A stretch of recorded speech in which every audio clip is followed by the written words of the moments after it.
o primeiro cativeiro que eu escolhi foi o pecado, né? O inimigo, ele sempre começa a agir na sutileza, né? São as sutilezas. E se a gente não prestar atenção, tudo nos leva ao pecado. Tudo, exatamente tudo nos leva ao pecado, né? São coisas invisíveis. E eu separei aqui um versículo, né? De João 8:32, é um versículo muito conhecido, né? Que eu separei aqui. E fala: E conhecereis a verdade, e a verdade vos libertará, né? O inimigo não prende ninguém de repente. Não existe de repente. Nem para Deus existe de repente. Eu falo que o de repente de Deus, ele mesmo assim, ele existe um tempo para ser gerado, né? Então Deus, ele vem, gera em nós e aí o de repente acontece. Não é de repente. Deus, ele nos forja, ele nos dá armas suficientes para a gente lutar, né? Contra toda a arma forjada do inimigo, né? Que já está destronado. O inimigo, ele usa correntes muito sutis, né? O que está declarado, né, pastor? Mas se for promiscuidade, o cara é promíscuo, ele vive na pornografia. Nossa, aquela mulher, ela é uma prostituta. Isso tudo está declarado. Mas e as coisas sutis que Satanás usa como pecado, né? A música é uma delas. São coisas invisíveis que vêm tornando a vida das pessoas cada vez mais cativa. Até aproveitando esse ponto da música, eu vou perguntar disso, que é uma questão que o pessoal se levanta muito. Música não cristã, secular, que eles falam, né? Pode o crente ouvir ou não ouvir? Isso é bom ou mal? Ou não alguns falam, não tem nada a ver. Hoje nós vamos falar essa frase. Não tem nada a ver. É tão corriqueira essa frase, né? Pastor, eu sempre falo, quando alguém me pergunta, eu posso? Tudo lhe é lícito. Mas te convém? Te convém andar por aí e ouvir funk, por exemplo? Ouvir um sertanejo que vai te levar ao suicídio? Né? Estou falando apenas de ritmos aqui, né? Mas existem ritmos que eles possuem algoritmos dentro daquela música, dentro daquela melodia, que vão te levar ao inferno. Não tem outra palavra.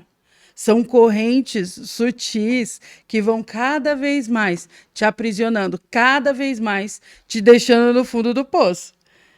Eu tenho um pouco de propriedade, eu amo essa parte de falar da música e deixar as pessoas em alerta. Por quê, pastor? Eu era uma produtora musical, uma produtora artística. Então, eu trabalhei muito tempo com música. Eu falei aqui, né, no podcast, né? E as pessoas, elas estão enganadas. Elas põem os filhos para ouvirem músicas seculares e daqui a pouco a criança está dançando, abaixando até o chão, com a mão no joelhinho, e todo mundo acha lindo aquilo. Ninguém quer colocar 3 palavrinhas, né, para a criança ouvir. E, de novo, ensina os teus filhos o caminho que eles devem andar. Essa é a base, né? A base, eu sempre falo uma coisa, eu nunca procuro, pastor, falar a expressão mundo, porque nós vivemos no mundo, ninguém é alienígena aqui, apesar de alguns acreditarem nessa sutileza também, outro cativeiro, né? Ninguém é, nós caminhamos no mundo. Eu procuro sempre usar a expressão secular. Secular é a expressão certa, porque nós caminhamos no mundo, ninguém é extraterrestre. Nós estamos aqui. E nós não podemos, como cristãos, não ter um posicionamento, por exemplo, de entender que dentro do estilo funk existe atabaque lá dentro. Existe batuque de atabaque lá dentro. Dentro de alguns sertanejos existem. São letras sutis que parece que são românticas, mas estão te aprisionando no inferno. Então é muito sério. A parte da música é muito sério. É sério demais. E é interessante, missionária, que eu estava vendo um podcast, até um corte podcast de um rapaz que não era nem cristão. Acho que nem sei se ele era evangélico ou não, mas ele não estava falando como evangélico, como cristão, acho que não era. Ele falando que as músicas tinham frequência E as músicas que faz sucesso hoje é sempre uma frequência baixa, que é uma frequência para dominar as pessoas. Eu achei muito interessante que é uma pessoa, não é fosse um cristão, falar, é o crente, tá com preconceito, mas ele diz que já é programado Sim, pelos grandes produtores ter uma frequência para dominar a mente da massa. Será que tem a ver isso? tem. Tem sim. Infelizmente, né? Tem pessoas que dormem ouvindo ruídos. É outra sutileza. Pastor, não é de Deus. Desculpa, está sendo tão direta. Sabe o que que é de Deus? A gente orar, pegar a nossa palavra à noite, orar um salmo bem tranquilo e a gente ter um bom sono, um sono renovador, um sono que vai renovar a nossa mente para o dia seguinte. Porque é isso que Deus traz. Deus, ele traz a renovação de mente para as nossas vidas. E nós, como seres humanos e como pecadores que somos, nós viramos as costas para isso em todo tempo. Né? Cadê o nosso posicionamento de cristão? A gente mente, outro pecado. Ah, não, é só uma mentirinha. É uma mentira tão pequenininha. Não vai ter problema, não vai machucar ninguém. Deus está te olhando. Deus, ele está te vendo. A pequena mentira, ela te aprisiona num grande cativeiro. Num grande cativeiro. Não caia nessa cilada de Satanás. É muito sério. Mentiras sutis. Ai, olha, você tá em casa? Não, não tô. E o irmãozinho lá batendo no portão. Parece tão bobo, né? Mas te leva a um cativeiro efetivo. Mentirinha pequena leva cativeiro. Grande. Grande. Então, que nem eu entendi o que você está falando. Às vezes nós pensando, ó, tá prostituindo, a pessoa já sabe, é um cativeiro, é adultério, é um cativeiro. Mas tem muita gente no cativeiro do pecado, desses pecadinhos, vamos dizer assim, na mente das pessoas é um pecadinho, não tem nada. Tem muita gente na igreja assim nesse estado, no cativeiro do pecadinho, vamos dizer assim, do pecado que ele acha que não tem nada a ver. Pastor, misericórdia. Eu ando muito, né? Missionário anda. E eu já vi. Ninguém me contou. Adultério em cima do altar. Eu quero deixar aqui um alerta para os levitas. Satanás, ele era um levita. Então eu quero deixar esse alerta. Ele pode machucar o pastor, ele pode machucar o presbítero, o diácono, mas o levita, ele vai ter raiva mesmo, ele vai ter ódio. Ele não vai querer deixar um levita tocando louvores para Deus. Essa é uma armadilha. Então, levita, você que está em cima do altar, vigie, porque quem te colocou de pé foi Deus, para você vigiar para não cair. Essa é a palavra de Deus. Então, vigia.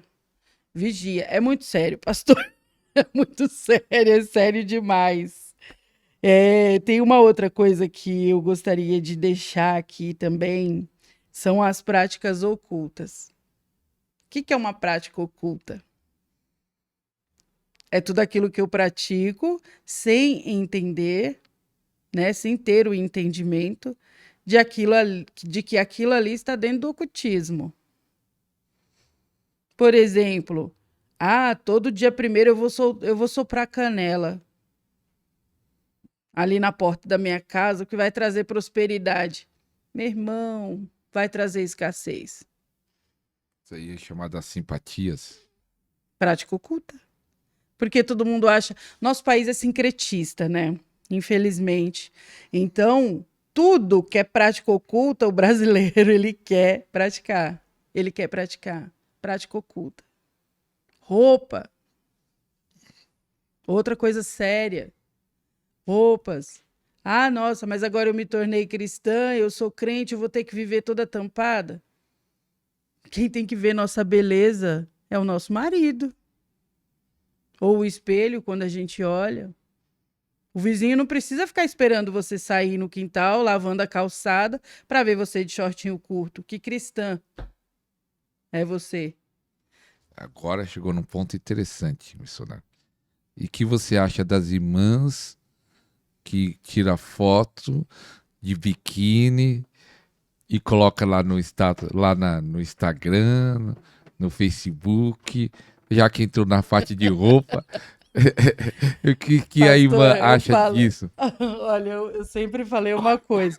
Eu nunca gostei de biquíni, mesmo quando eu andava no secular. Eu nunca gostei de biquíni, nunca gostei de maiô. Sempre me sentia constrangida com aquilo, né? E isso era um fato para mim, né? Apesar de gostar de decote, coisas curtas, eu nunca gostei de roupa de banho, né? E aí quando eu venho, né? Quando eu venho para Jesus, que Jesus me abraça, eu falo, gente, eu posso entrar na piscina de roupa e tudo, ninguém vai nem reclamar. Eu posso entrar de bermuda e camiseta, ninguém vai reclamar.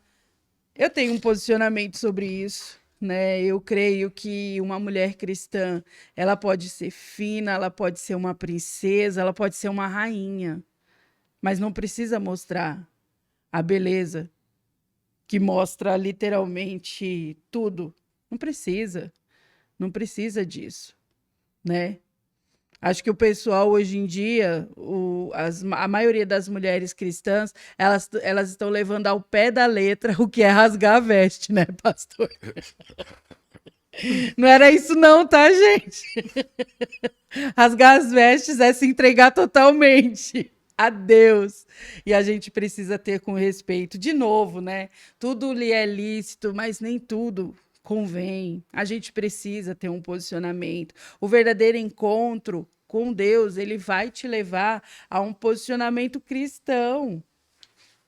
É esse posicionamento que nós temos que assumir. Não é um posicionamento de entregar mentiras vãs para o irmãozinho, que aquilo você vai achar que aquilo não estará machucando ele.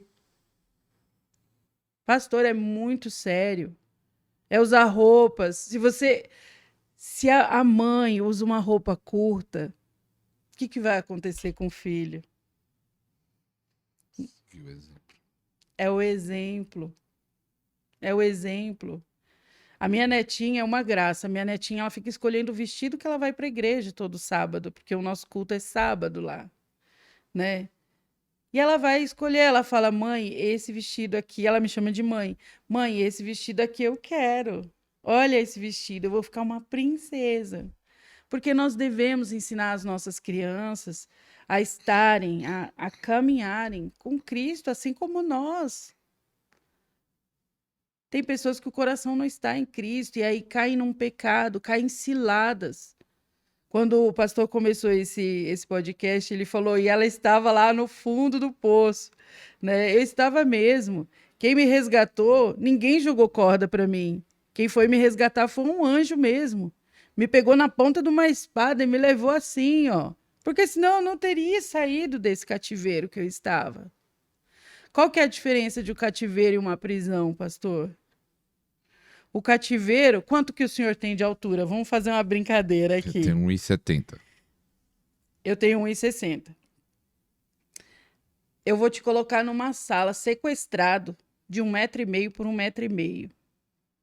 Vai dar para o senhor ficar sentado de boa? Vai. Acetadão. Deitado, com as pernas esticadas, Não. a não ser que fique em pé. Num cativeiro, você vai comer a hora que você quer? Num cativeiro. Não. É quem decide, né? Vai tomar banho? Tá sequestrado. Vai tomar banho? Não. Nunca vai tomar banho num cativeiro. Vai sair a hora que quer para tomar um banho de sol, alguma coisa? Não. Preso, cativeiro. Não vai fazer o que quer. Vai fazer o que o outro quer. E Satanás, ele age desse jeito. O E cativeiro. tem muita gente no cativeiro, dentro da igreja. Muita gente dentro do cativeiro, dentro da igreja. Muita gente que, quando você ora para aquele espírito imundo sair, e você ora para que aquele corpo fique totalmente vazio, eu oro assim, eu falo, Senhor, esvazia. Esvazia totalmente. O corpo da pessoa. Expulso e proibido de agir. Aquele demônio ruim, daquela pessoa. E aí a gente precisa entregar aquele corpo em santidade e são para Deus totalmente vazio. Mas o que as pessoas esquecem de orar hoje, sabe o que é? Elas esvaziam o corpo e não preenchem com nada. Qual que é a oração, pastor? Pai, eu entrego a fulana de tal, vazia. Pai, ela já não tem mais nada, nenhum espírito imundo. Esse espírito está lá, na tua promessa, queimando no lago de fogo e enxofre. Mas, Pai, eu te peço que agora, nesse momento, o Senhor preenche ela totalmente do teu espírito. As pessoas, elas começam a entender, pastor, depois dessa oração. É uma oração forte essa oração. Porque ninguém quer ficar vazio, todo mundo quer ficar agindo aqui, ó, no pecado, na falta de perdão, na ignorância. E também eu achei interessante quando nós estávamos combinando de falar de cativeiro, você falou cativeiro da ignorância espiritual. O que é isso? Isso acontece dentro das igrejas. Ó, muitos não leem a palavra. Esse é o ponto 1. E acham que sabem tudo. Essa é a primeira ignorância. Não leem a palavra, não oram. O inimigo aproveita, pastor, para distorcer toda a verdade. Distorce totalmente a verdade. E aí eu falo agora que aonde não há conhecimento, há o quê? Escravidão. Ele vai aprisionar, ele vai fazer um laço, né? Aqui em oração, eu escrevi isso aqui em oração. E aí eu achei muito bacana, porque o Espírito Santo, ele é meu companheiro. E aí ele falou assim, eu coloquei alguns exemplos aqui, e aí, sabe aquela frase de que Deus ajuda quem cedo madruga? Vai pensando, vai pensando. Porque Deus ajuda quem cedo madruga, mas a ignorância, ela rouba a bênção também. Ela rouba a bênção. E aqui eu deixei um texto de Romanos 6:23, que diz: o salário do pecado é a morte, mas o dom gratuito de Deus é a vida eterna. Por que que a gente não se empossa do dom que Deus nos deu? A gente usa a ignorância. A gente esquece que tem o fruto do Espírito. É tanto trabalho que a gente precisa para a gente ser alguém reto, alinhado com o céu. Porque quando o Senhor fala de justiça, de retidão na palavra dele, ele está falando de um alinhamento. É alinhamento com ele, é alinhamento com o céu. E aí as pessoas dentro das igrejas, elas estão pastor, é demais, né?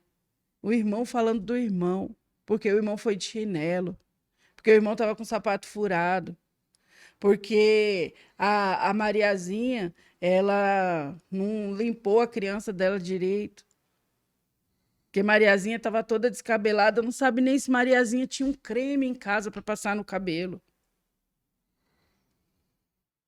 Assim, a mulherada dentro da igreja. É uma ignorância espiritual. E uma interpretação da palavra errada. Errada. É um X em cima disso. Porque ninguém quer abrir aqui, ó, a palavra e falar: então me levou à porta, e a porta que olha para o caminho do Oriente. Eis que a glória do Deus de Israel vinha no caminho do Oriente. Sua voz era como a voz de muitas águas, e a terra resplandeceu por causa da sua glória. Falar, nossa, agora eu vou poder caminhar. Imagina. Aqui, ó, o próximo, restauração do templo. O templo sou eu. Tá lá, na promiscuidade, na prostituição, sonegando tudo que pode sonegar na vida.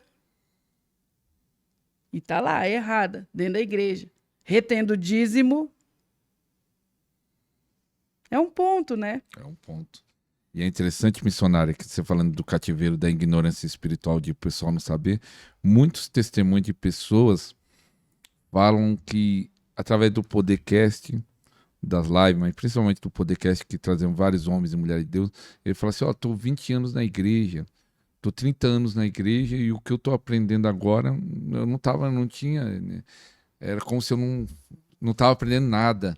Tem muito testemunho de pessoas que estão sendo ativados, despertado e tendo conhecimento através do podcast. Então, até vou falar de novo, compartilhem. Nós estamos falando de vários cativeiros que prende o povo de Deus. Aqui é uma aula poderosa do Espírito Santo.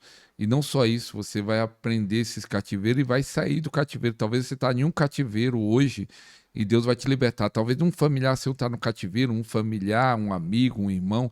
Então envie esse vídeo para essa pessoa, porque Deus pode, através do conhecimento e da oração que vai ser feita aqui, libertar pessoas do cativeiro.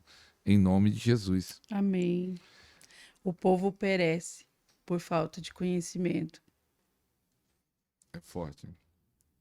Pastor, a gente pode pegar a palavra do Senhor. Pode pegar a qualquer momento a palavra do Senhor. Tem tudo aqui. Tem tudo. Esses dias eu convivo com muitas pessoas, né? Esses dias uma pessoa chegou para mim e falou assim: eu não aguento mais. E aí eu fico ali ouvindo Da igreja? da igreja. Eu estou hoje te procurando, porque eu estou há 25 anos dentro da igreja e eu não conheço Jesus. Eita, é forte isso. Mas por quê? Você está na igreja? Repara na vizinha, o dela não quer bom, só o do vizinho, o gramado do vizinho, sabe? Como posicionar uma pessoa assim? Abrindo entendimento. Não tem outra coisa. Eu vou abrir o entendimento dela? A oração vai abrir. A oração, ela é o alicerce, ela é o suporte para tudo, né? Eu venho atendendo muitas pessoas e eu acabei perdendo a mão de conseguir responder todo mundo. Então, o que que eu fiz? Eu fiz um grupo no WhatsApp para que essas pessoas fossem se achegando. Elas não sabem, pastor, mas eu estou usando a sutileza de Deus com elas. Todos os dias nós estamos orando uns pelos outros. Uns pelos outros. Uns pelos outros. Ah, o vizinho está precisando de oração. Oração. Concordância. Que está ligado na terra, o Senhor já ligou no céu. É esse o suporte. E eu vou ter uma reunião com eles agora, um encontrão online com eles. E eu vou falar, vocês não sabiam, mas vocês já estão abrindo o entendimento de vocês. Porque não tem nada que não abra o entendimento de alguém que está na ignorância, que não seja o conhecimento de Deus. É o conhecimento. É o que Deus tem. Deus, ele tem o conhecimento. Deus, ele tem tudo. A chave está nas nossas mãos. Ele já entregou. E a pessoa me pergunta assim, mas você está falando que a chave está na minha mão? Como que eu acesso essa chave? Só você que tem. Eu falei, eu? Meu Deus, quem me dera. Eu tenho a minha, o que está dentro de mim. Todo mundo quer, pastor. Não é que todo mundo quer a unção que o pastor Ariston carrega? Todo mundo quer. E a gente concorda, né? Que muitas vezes a gente chega na pessoa e a pessoa recebe mesmo. Eu sei disso. Mas vai entregar algo que a pessoa não está preparada para receber. Vai entregar quando a pessoa está no tempo de ignorância. Porque enquanto a pessoa está ignorante, no secular, tá tudo bem, pastor. Agora, quando a pessoa ela está ignorante espiritualmente, já tem um peso. Porque a pessoa sabe o que é a Bíblia. Ela sabe quem é Deus, sabe quem é Jesus, só não conhece. Ela só ouviu falar. E eu não quero chegar diante lá do Senhor na eternidade e ele falar: quem é você? Misericórdia de mim agora. Já me leva agora que eu te conheço. Entendeu? Então, quando a pessoa ela está ignorante espiritualmente, ela precisa se atentar. O salário do pecado é a morte. E a morte, ela é separação de Deus. Quando morre no pecado, é separação de Deus. A gente fica separado. Eu quero estar separada para viver na dispensação de Deus. Não porque eu pequei. As pessoas, quando elas estão ignorantes espiritualmente, elas têm muito medo. Medo é contrário da fé. Medo de confessarem os seus pecados. Até existe um cativeiro do medo, a pessoa presa pelo medo. É algo espiritual esse cativeiro? É o que? Mental, emocional? Pastor, eu cuido de saúde mental, o senhor sabe disso. Mas eu sempre falo uma coisa. Acima do emocional, o espiritual, ele tá ali. São engrenagens. Mas o emocional, ele só vai conseguir estar estabilizado se o espiritual estiver acima disso. Eu não conheço. Eu sou psicanalista, mas eu acho que eu sou a psicanalista, talvez, que é a pior psicanalista técnica da vida. Porque eu não uso nada. Eu uso isso aqui, ó. Palavra. Só. Quando a pessoa chega para eu cuidar, eu falo assim: você é cristão? Normalmente eu só atendo indicações, né? Então, normalmente a pessoa chega, já é cristã, às vezes, de alguma forma, né? E às vezes não conhece Jesus. Eu falo: você tem algum problema em ler a Bíblia? Ah, quando eu leio, me dá sono. Quando eu leio, eu não consigo prestar atenção, vagueia. Fala, então nós vamos aprender a ler a palavra. Para isso acontecer igual comigo, eu abro a palavra ela acende, faz assim, ó, parece que tem um holoforte aqui em cima de cada uma dessas palavras. A gente não pode deixar que as pessoas acreditem que só a gente tem. Todo mundo tem autoridade, todo mundo tem unção. As pessoas elas precisam entender. Porque senão vai ficar concentrado em um só, e aí isso se perde no meio do caminho. Porque sobrecarrega. Imagina, né? Quantos discípulos o pastor Ariston tem? Eu entro lá nas lives, viu, gente, do pastor Ariston, tem muita gente lá. Faça parte você também, porque é bênção mesmo. É céu na terra, aquelas lives. Eu fico lá escondidinha, eu oro, vou dormir chorando, vou dormir cheia do fogo, é assim. É muito bom, é muito bom. E as pessoas, elas não conseguem, pastor, ficar até meia-noite acordado para poder ouvir uma oração poderosa. Eu não sei orar, eu vou buscar quem sabe. Eu vou aprender com essa pessoa. E vai ser poderoso para mim, porque a vida ela vai começar a fluir. E quando a gente fala de cativeiro do medo, Satanás ele fica assim, ó, prendendo o pensamento da pessoa. E aí tem pensamentos de insegurança, aí dá pânico, ansiedade, paralisia. Quantas pessoas me procuram porque tem paralisia do sono?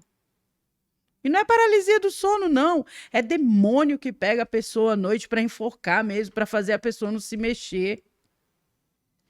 Não é mental, não? Que fala da paralisia do sonho, alguns falam que é estudo, que é não sei o que do sono. É espiritual. Pastor, eu não, eu sou crente, então eu tenho o meu posicionamento.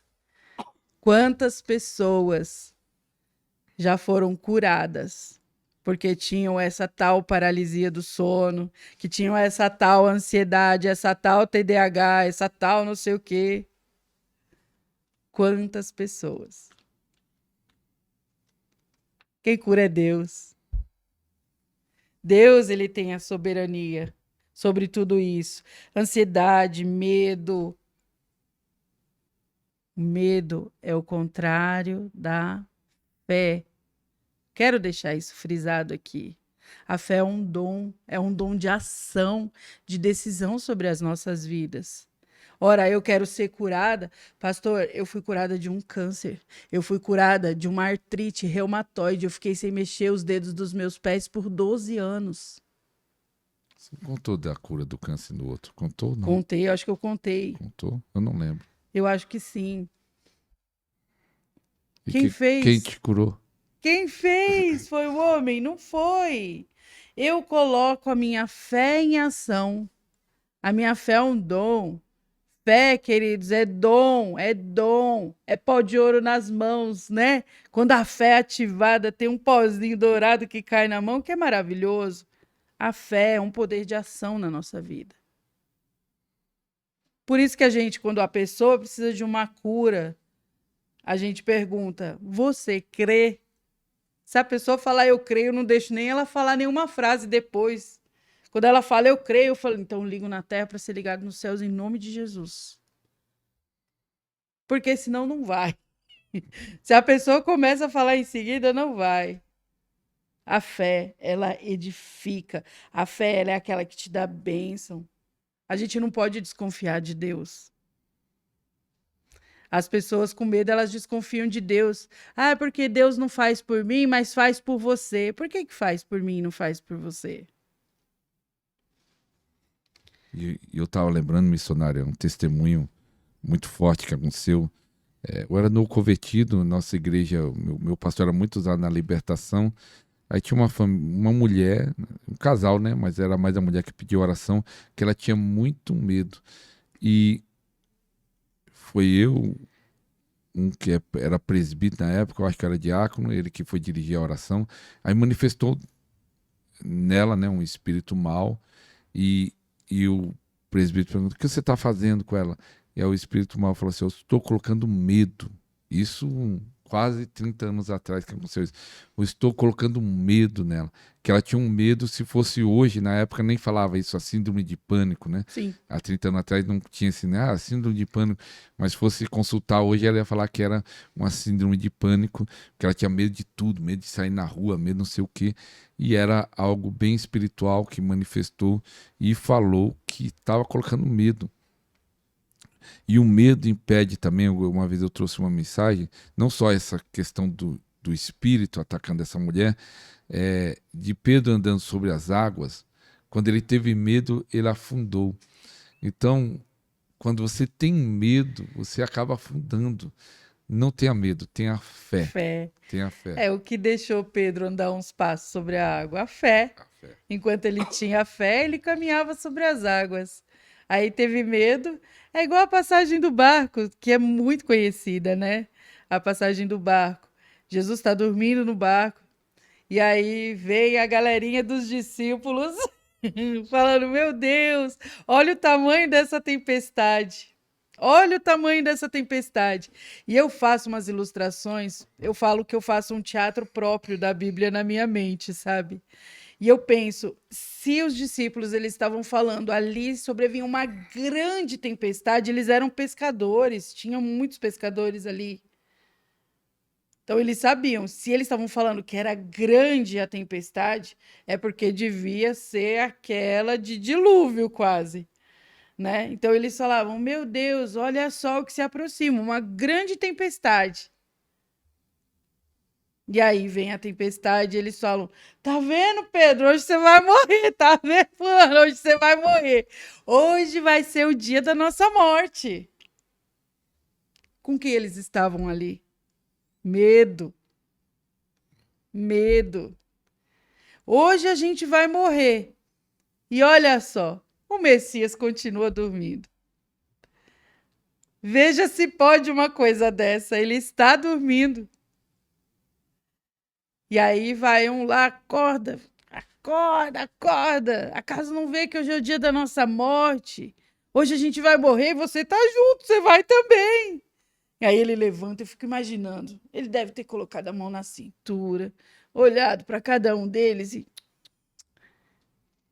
homens de pouca fé. Acaso não sabem que sou eu, o Deus, que acalma os mares? Ele estava lhe dizendo, vocês estão preocupados com o quê? Por que vocês estão preocupados? Se eu sou o que acalma os mares, eu estou aqui. Esse barco pode virar, mas vai ficar todo mundo vivo, porque eu estou aqui. Ativem a fé de vocês e creiam nisso. A gente só se esquece. A gente se lembra da tempestade. Mas a gente esquece, pastor, que a gente pode deitar do lado de Jesus e dormir junto com ele. A gente não precisa se preocupar com a tempestade se ele está lá no barco.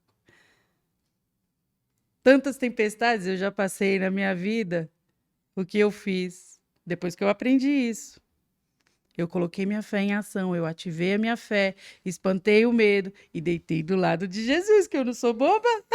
Descansou com ele. Totalmente. Hoje, quando vem a tempestade, você fica com medo? Eu deito do lado de Jesus e falo, amigo... Não tem medo? Amigo, que hora que você vai levantar para parar isso aqui?